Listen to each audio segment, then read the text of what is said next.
नदिया किनारे एक डूंडी रे पकड़िया नाथुआई तारे बिनय महाजल बीजा रस के डोलवा नाथुआई तारे बिनय महाजल बीजा रस के डोलवा नदिया किनारे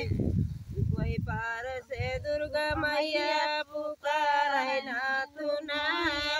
नावरिया लैके आओ बीजा रथ के डोलवा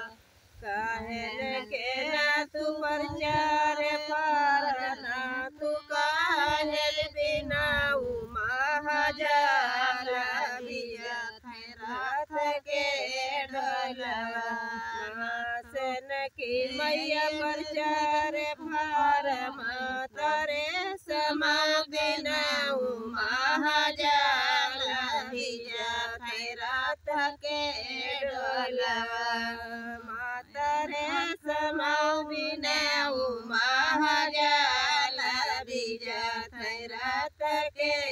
डोलवा काहेन के नाथु नाऊ नवरिया नाथु काहे लगी है पतवार बीजा रथ के